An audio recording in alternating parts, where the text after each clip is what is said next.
இன்றைக்கி சிகப்பு அரிசி வச்சு கஞ்சி ரெடி பண்ணலாம். இந்த சிகப்பு அரிசி வந்து ரொம்பவும் லேட்டாகும் வேகிறதுக்கு, அவ்வளோ சீக்கிரமாக வேகவே வேகாது. அதனால் நைட்டேவும் ஊற வச்சிடணும். 1 டம்ளர் அளவுக்கு சிகப்பு அரிசி எடுத்துக்கிறேன். பார்த்திங்கன்னா இது நல்லா மொத்தமாக இருக்கும். நமக்கு தேவையான அளவு நைட்டேவும் ஊற வச்சிட்டோம்னா மினிமம் ஒரு 6 மணி நேரமாவது ஊற வைக்கணும். அப்போ தான் வேகும். இதை பார்த்திங்கன்னா 1 டம்ளர் எடுத்துகிட்டு இதை நல்லா தண்ணி ஊற்றி ஒரு 2 தடவையாவது கழுவிக்கலாம்.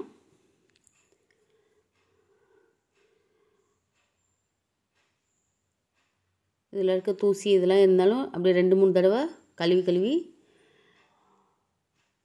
எடுத்துட்டு மறுபடியும் தண்ணி சேர்த்து ஊற வச்சிடலாம். காலையில் அதே தண்ணியோடு சேர்த்தேவும் எக்ஸ்ட்ரா 2 டம்ளரு, 1 டம்ளர் அரிசிக்கு 3 டம்ளர் ஊற்றணும். அப்போ தான் கொஞ்சமாவது வேகும். இல்லாட்டி அப்படியே உருண்டையாக ரைஸ் வந்து பார்த்திங்கன்னா பெருசாக இருக்கும். இதை நல்லா 2-3 தடவை நான் கழுவிட்டு நைட்டு ஃபுல்லாக ஊற வச்சுட்டு 1 டம்ளர் அரிசிக்கு 3 டம்ளர் தண்ணி சேர்த்து ஒரு 5 விசில் 6 விசில் கூட விட்டு வேக வச்சு எடுத்துக்கலாம்.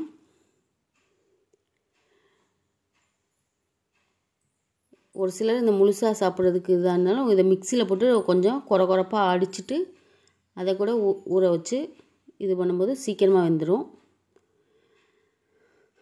பார்த்திங்கன்னா குக்கரில் ஒரு 7 விசில் விட்டு எடுத்திருக்கேன். இந்த மாதிரி சாதம் நல்லா வெந்திருக்கு. இதில் கொஞ்சமாக தேவையான அளவு எடுத்துட்டு இதோடு சேர்த்து மோர், தயிர்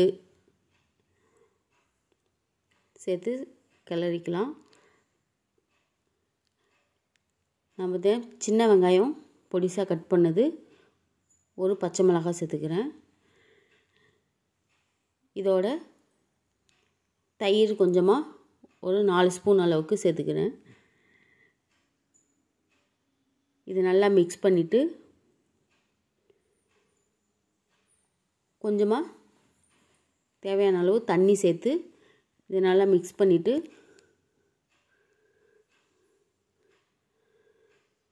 சாதமாக சாப்பிட்றத விட இது மாதிரி கஞ்சியாட்டம் சாப்பிட்டா நல்லாயிருக்கும். இல்லாட்டி குழந்தைகளுக்கெலாம் சக்கரை பொங்கல் மாதிரி குக்கரில் வேக வைக்கும் போதேவும் கொஞ்சமாக ஏலக்காய், பால் சேர்த்து வச்சாலும் நல்லாயிருக்கும். இது அப்படியேவும் கிளறி ஒரு கொஞ்ச நேரம் வச்சிட்டோம்னா அந்த காரம் எல்லாமே அந்த கஞ்சியோடு இறங்கி தேவையான 1 டம்ளர் அளவுக்கு எடுத்து குடித்தாலே பசிக்கவே பசிக்காது. அவ்வளோ இதாக நல்லா இருந்தது. 1 டம்ளர் குடித்தாலே போதும், அந்தளவுக்கு